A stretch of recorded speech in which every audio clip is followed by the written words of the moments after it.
গতকালকে 1 লক্ষেরও বেশি ভোটে আপনাদের নেতা সদর মেজর হাফিজুদ্দিন আহমেদ ভোলা 3 আসন থেকে নির্বাচিত হয়েছে। আসলে এখন আপনাদের অনুভূতিটা কি একটু বলবেন?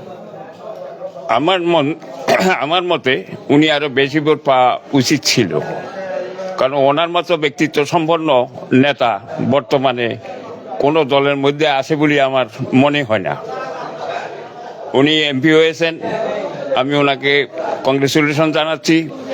সাথে সাথে আমি দলের শীর্ষস্থানীয় নেতাদের অনুরোধ করব উনি যাতে ভালো একটা মন্ত্রিত্ব পদ পান, সেই জন্য আমি আহ্বান জানাবো, অনুরোধ করব। পাশাপাশি ইলেকশন যেভাবে হয়েছে, ইলেকশন বিগত যে ইলেকশনগুলি হয়েছে তার চেয়ে free, fair and credible election যেটাকে বলে সেটা হয়েছে, এবং ইম্পার্শিয়াল ম্যানারে হয়েছে। ইলেকশন কমিশনার সহ আইনশৃঙ্খলা বাহিনীর যারা এই দায়িত্বে নিয়োজিত ছিল সবাইকে আমি সাধুবাদ জানাই। আর পাশাপাশি আমাদের নেতাকর্মীদেরকে অনুরোধ করব তারা যেন এই অন্যায়ভাবে কোনো কাজ না করেন, তারা যেন সঠিকভাবে চলেন এবং দেশের শান্তি এবং শৃঙ্খলা রক্ষার জন্য তারা নিয়োজিত থাকবেন, এই আহ্বানও আমি জানাচ্ছি। তারপরে পরবর্তী পর্যায়ে দেশের যে অবস্থা, অনেক ষড়যন্ত্র হইতে পারে, অনেক কিছু হইতে পারে, সেই জন্য আমাদের সজাগ থাকতে হবে এবং আমাদের প্রস্তুত থাকতে হবে। এই বলে আমি জনাব মেজর হাফিজউদ্দিনের সুস্বাস্থ্য, দীর্ঘায়ু এবং উজ্জ্বল ভবিষ্যৎ কামনা করে আমি আমার বক্তব্য শেষ করছি। আসলে মানে আপনার বিশেষ করে তজুমুদ্দিন উপজেলা এবং আসলে সোনাপুর বাসীর জন্য আসলে আপনার কি চাওয়া পাওয়া আছে মেজর হাফিজের কাছে? না, চাওয়া পাওয়ার আছে, উনি যদি আল্লাহ ওনাকে মন্ত্রিত্ব পদ দেন দয়া করে, তাহলে উনি এলাকার সব কিছু জানেন, সব কিছু বুঝেন, উনি সব উন্নয়নমূলক কাজ করবেন। কোথায় কি সুবিধা অসুবিধা আছে এটা সব কিছু ওনার নখদর্পণে আছে। আমি আশা করি ওনার কাছ থেকে উনি সঠিকভাবে পরিকল্পনা গ্রহণ করে এবং লাকসই এবং টেকসই উন্নয়নমূলক কর্মকাণ্ডগুলি যেগুলি আছে এগুলি করবে। আর যুবক যারা আছে বেকার, শিক্ষিত, তাদের কর্মসংস্থান যাতে হয় সেদিকে উনি লক্ষ্য রাখবেন এবং অবকাঠামোগত উন্নয়ন যেগুলি দরকার উনি সেটা করবেন বলে আমার দৃঢ় বিশ্বাস। কারণ উনি মানুষের সঙ্গে আজ 35 বছর পর্যন্ত উনি মানুষের সঙ্গে আছেন, সবাইকে চেনেন, সবাইকে জানেন। উনি একজন বর্ণাঢ্য ব্যক্তিত্ব। ওনার জীবনে অনেক কিছু, ওনার দূরদর্শিতা, ওনার প্রজ্ঞা, ওনার বিচক্ষণতা অন্যান্য যে কোনো নেতার চেয়ে অনেক বেশি বলে আমার মনে হয়।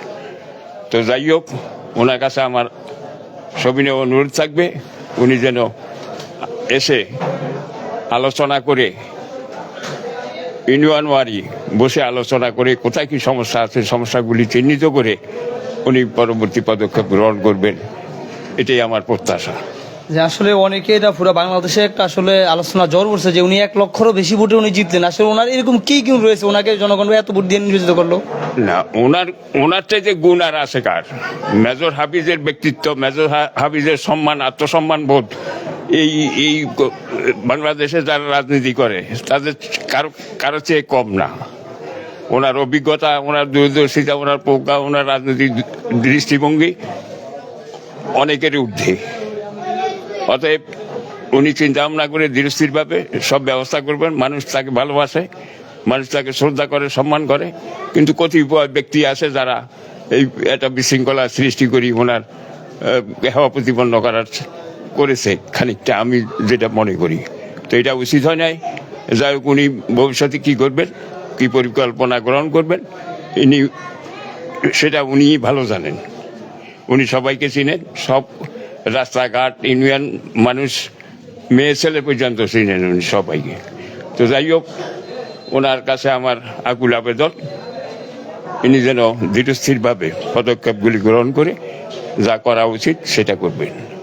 আসলে বিশেষ করে সোনাপুর ইউনিয়ন এবং তজুমুদ্দিন উপজেলার ভোটারদের উদ্দেশ্যে আসলে কি বলেন? তারা যে আসলে এত ভোটে ওনাকে নির্বাচিত করছে তাদের উদ্দেশ্যে কিছু বলেন? সোনাপুরের লোক তো অসহায়। সোনাপুরের লোক অনেক ভূমিহীন লোক, তারা রাস্তাঘাটে আছে, বেড়িকুলে আছে, চরে আছে। তাদের আসলে তারা ডিস্ট্রিবিউট পিপল, তারা ভার্নারেবল। তাদের প্রতি সহানুভূতিশীল হবেন, এইটা আমার দৃঢ় বিশ্বাস। এবং কিভাবে জমি বন্দোবস্ত দেওয়া যায় সঠিকভাবে, এবং সঠিকভাবে সঠিক লোকগুলি যাতে বন্দোবস্ত পায় সেই ব্যবস্থা উনি করবেন বলে আমার আশা, প্রত্যাশা ওনার কাছে। আর বিশেষ করে এই সোনাপুরেই বেশি ক্ষতিগ্রস্ত লোক, সেই জহিরুদ্দিন সহ এদিকে ওনার সুদৃষ্টি থাকবে বলে আমার বিশ্বাস। উনি সিম্প্যাথাইজড হবেন তাদের প্রতি, কারণ তারা ভোট দিয়েছে, কত কষ্ট করে তারা চরে থাকে, তাদের কোনো আসলে কোনো বয়সও নাই। উপরে যারা আছে তারা সেখানে যে নেতৃত্ব করে, এটা চরের মানুষ মানতে চাইছে না। তাদের কথা হয়েছে চরে যারা আছে তারাই নেতৃত্ব করবে, তারাই থাকবে, তারা মেম্বার হবে, সব কিছু তারাই করবে। এখন কি হবে ভবিষ্যতে জানি না। ধন্যবাদ।